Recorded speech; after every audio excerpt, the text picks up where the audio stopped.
So this study was done because statin drugs, which have been around for a long time now, there's a lot of laboratory evidence that implicates them in preventing cancer. And a lot of studies specific to breast cancer have looked at both statins in relation to the occurrence of breast cancer in the first place, and also looking at statins in relation to breast cancer recurrence after an initial diagnosis. So there's a lot more literature on the incidence side than there is on the recurrence side. And most of those studies show that there's no effect. If you summarize the evidence from all of those studies, it shows that there's really no association between statin use and the incidence of breast cancer.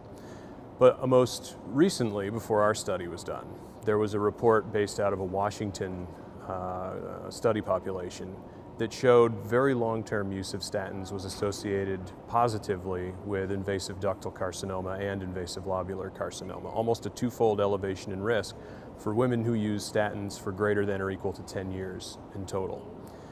And it was one of the first studies that was able to look at long-term statin exposure like that. And looking at long-term exposure is very important because over a quarter of US women, I believe, the latest estimates, are taking a statin over age 45. A quarter of US women over age 45 are taking a statin. And it's essentially a prescription that remains a lifelong regimen. So it's an important question. Does long-term statin exposure elevate the risk of breast cancer? Some think it may reduce the risk of breast cancer, or is it neutral and totally safe? So this study from the group in Washington State spurred us to look at this association in a different study population to evaluate long-term exposure in a different cohort to see if these associations held up.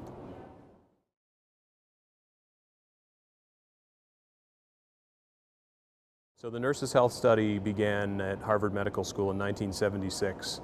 It's a very long-running cohort. They enrolled over 121,000 female US registered nurses back in 1976. Collected baseline data on questionnaires, and every 2 years since, women have returned questionnaires to update different exposures, lifestyle factors, health-related factors, medications they're taking, and whatnot, physical activity. It's a very rich data set, and it's women distributed throughout the United States.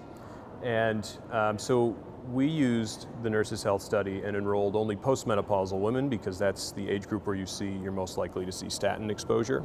Okay, so these are postmenopausal women who we started following the cohort in the year 2000, which is the first point where statin use was prospectively ascertained. So women were reporting their statin use prospectively before any breast cancer had occurred. And we followed them for invasive breast cancer, which was confirmed by a physician through medical record review all the way through 2012. So we had a very appreciable amount of follow-up time for these women.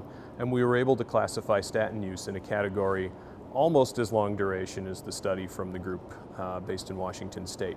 Our study exposure, the longest duration, was greater than or equal to 8 years. But we also had the requisite data from the Nurses' Health Study from the pathology records to classify breast cancers into ER positive and ER negative, and into invasive ductal carcinoma and invasive lobular carcinoma. And we also looked at the effect on in situ disease occurrence.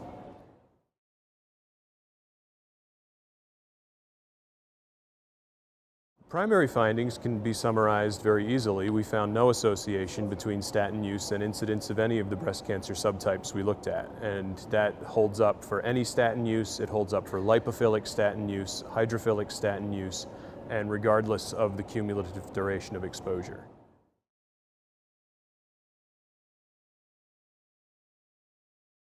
So they tended to be a bit older on average, a bit higher adiposity body mass index, and they were much more likely to have regularly undergone screening mammograms. So that was a sensitivity analysis we did, was to restrict the cohort of women to those who regularly attended screening mammography, because you worry if women are exposed to a drug, they're more likely to be contacting their physicians on a regular basis, and they're more likely to have a breast cancer picked up. Okay, by limiting to the women who attended screening mammography every 2 years, the statin users and the non-users were much more comparable with respect to screening and breast cancer detection, and that didn't alter our results whatsoever. They were also much more likely to be using, you won't be surprised to discover they're more likely to be using other cardiovascular drugs. some of which have been associated in the literature with higher or lower risks of breast cancer, such as aspirin and digoxin. We had complete data on those from the Nurses' Health Study, and we're able to adjust for those in our multivariate models, and it didn't affect our findings.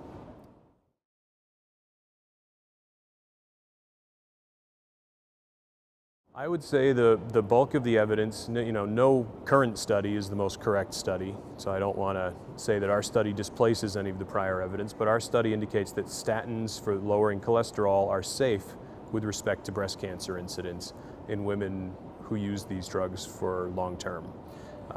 It always open to new evidence from other studies that are better able to evaluate long duration exposure. But I think it's evidence that women and their providers can rest easy.